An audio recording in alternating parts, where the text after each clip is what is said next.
You need to keep your antenna open.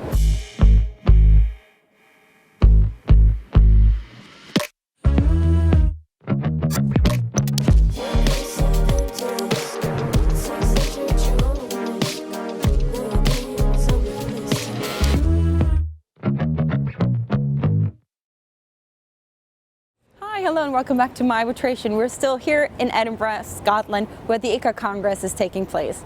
It is my great pleasure and honor to have with me today Professor Mistelis, who will be sharing a few insights from his life as an arbitration practitioner and professor.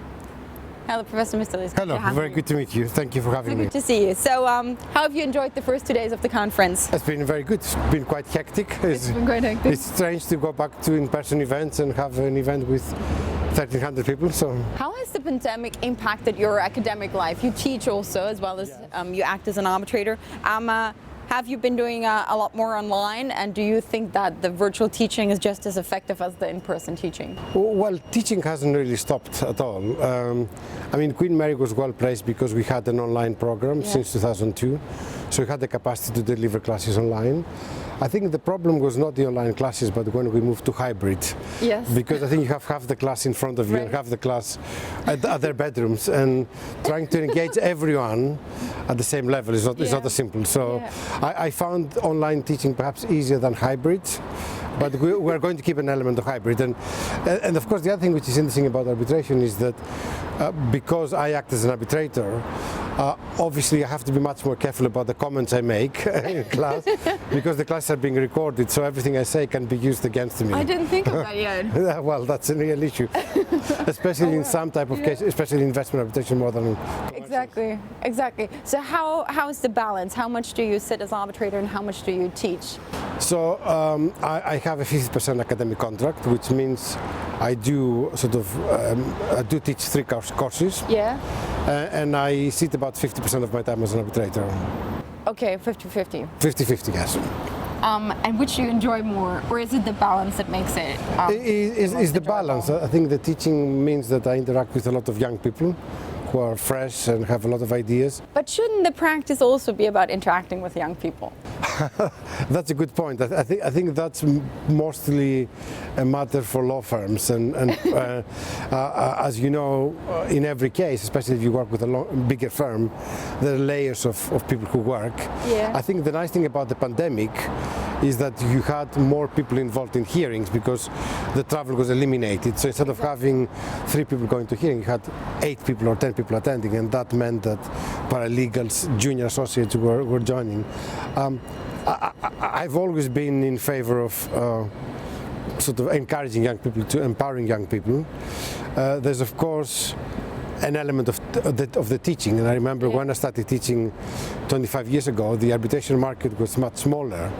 So some people told me that what we're doing, not me, but Geneva and Stockholm, is effectively create a market issue because there's not as much arbitration work.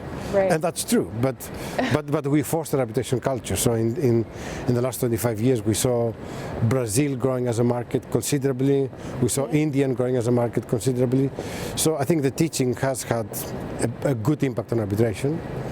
Now, on the young people, I think there are jurisdictions, especially the newer jurisdictions, where the majority of the practitioners are young. I mean, I think the practitioners in Brazil, in Russia, to some extent in India, quite a bit in China, are much younger. So if you compare it with London or Paris or New York.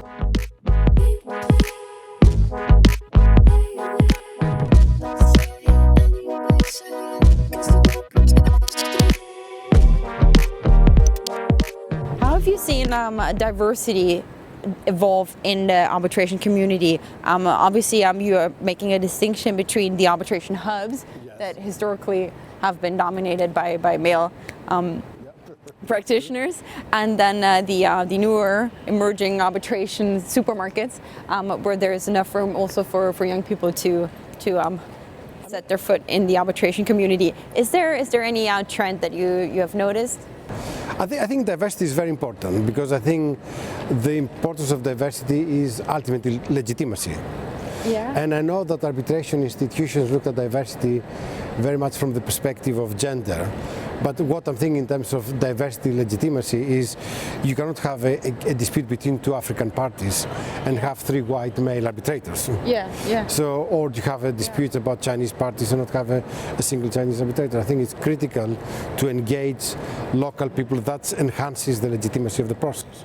But that's then the responsibility of the parties to appoint someone or to agree in the arbitration clause that the arbitrator should have that background or that qualification. Well, I think it's a matter for arbitrators as well. I think if I have a case which is culturally very foreign to me, maybe I should be able to say no, I'm not going to take that case. Have you said no to an appointment? I have said no to appointments, Really? Yeah, because I thought, for example, that if I take yet another case where a particular firm is involved, I will be compromising my independence. I have said no because I thought the subject matter was very foreign to me, and of course I can say that on the back of having done perhaps 70 or 80 cases as an arbitrator. I'm not sure whether I would have said that 25 years ago, to be fair. But I think diversity has for me a sort of, because arbitration is much more democratized. I think when I was starting out as an arbitrator, there were fewer firms doing arbitration, so there are many more firms doing arbitration. So you go to hearings where there are lawyers who haven't had a hearing before. So diversity is also reflect that. There is some sort of a social mobility. Not just sort of gender or race or ethnicity, but it's all of that social mobility. And I think there is an important aspect of educating new parties. Of course, being aware that arbitrators have to be neutral, but also drawing people into the process and sort of having them better arbitration lawyers at the end of it.